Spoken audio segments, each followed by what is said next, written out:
Hello! Alors aujourd'hui je vous fais une petite vidéo en fait pour vous montrer les différentes couleurs qui sont possibles sur les céramiques. Et en effet il y en a pas mal qui m'ont demandé un petit peu quelle couleur j'avais.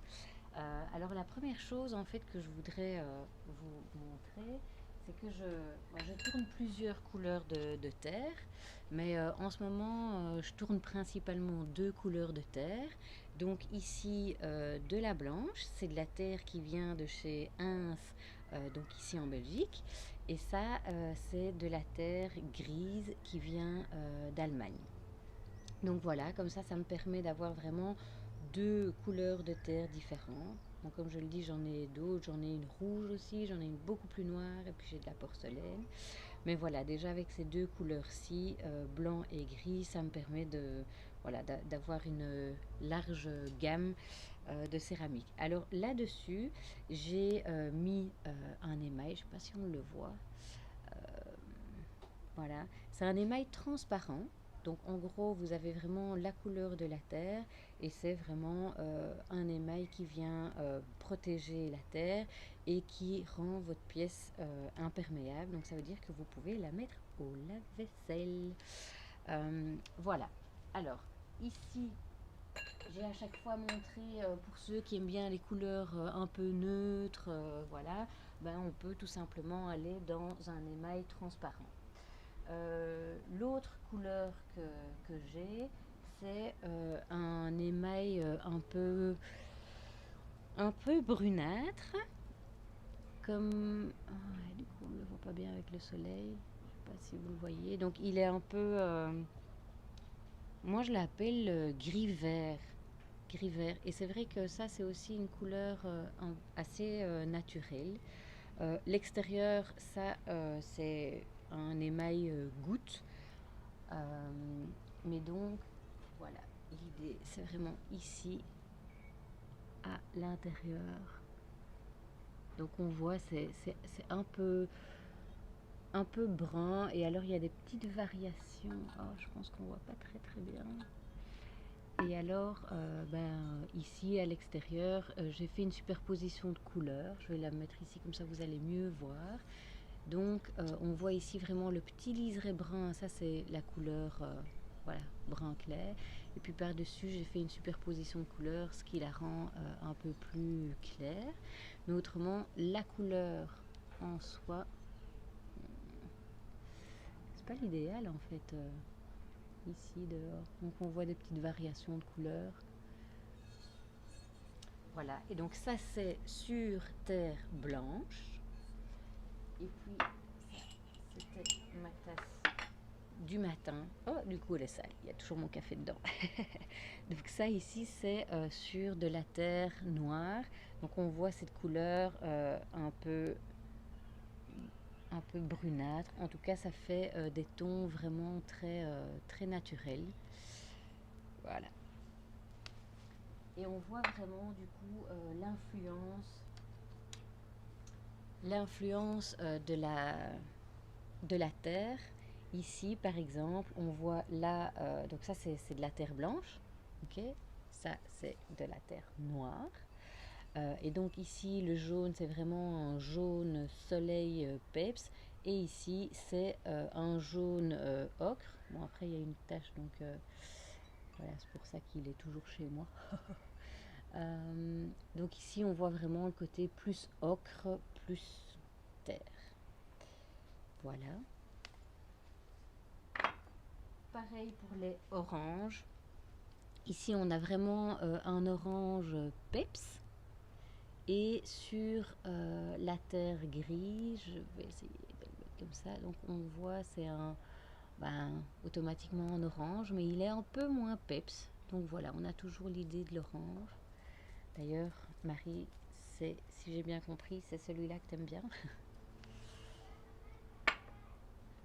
Alors, ici, on arrive dans du gris mat. En fait, on le voit mieux quand il n'y a pas de soleil. Voilà, gris mat sur terre blanche à chaque fois. Et ici, sur terre grise, c'est... Est-ce qu'on le voit bien? Ah, C'est difficile ce soleil. Donc voilà. Donc ça fait à chaque fois un différent ratio entre la couleur de la terre et, et l'émail.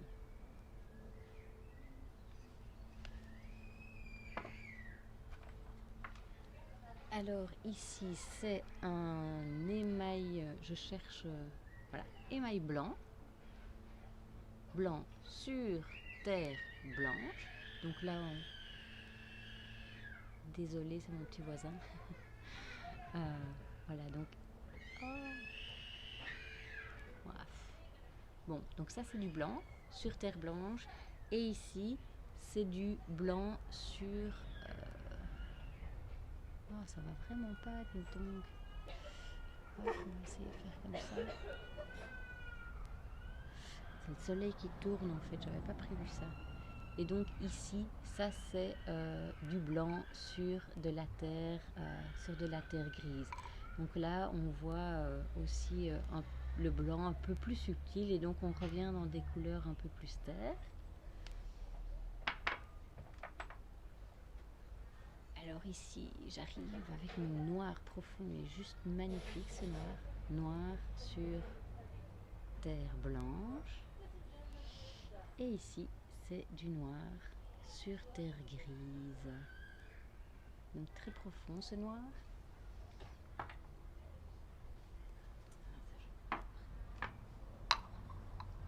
Alors ici, on arrive avec un turquoise sur terre blanche. Un turquoise. Et ici, on voit l'intérieur. Je ne sais pas si vous le voyez. Voilà. Hop. Et sur terre grise, ben voilà, on voit toujours le turquoise, mais c'est beaucoup plus, on voit vraiment la couleur de la terre grise qui influence l'émail.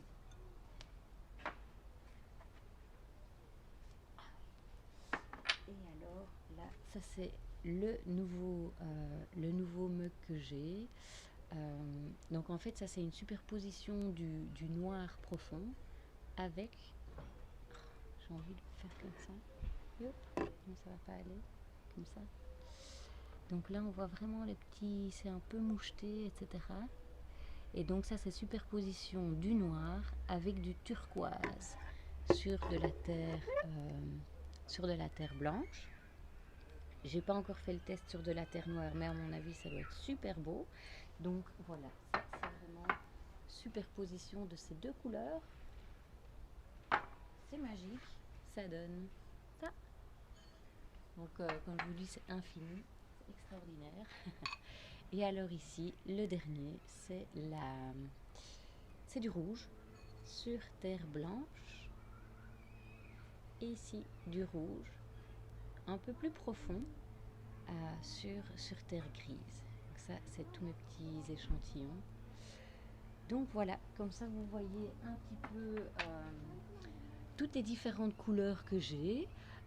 Et donc, bah voilà, à chaque fois, on se rend compte que c'est important au départ de d'abord choisir la couleur de sa terre en fonction de si on aime des couleurs très peps et très vibrantes. Il vaudra mieux aller dans de la terre blanche. Par exemple, le rouge, lui, est beaucoup plus profond et beaucoup plus vibrant dans de la terre grise.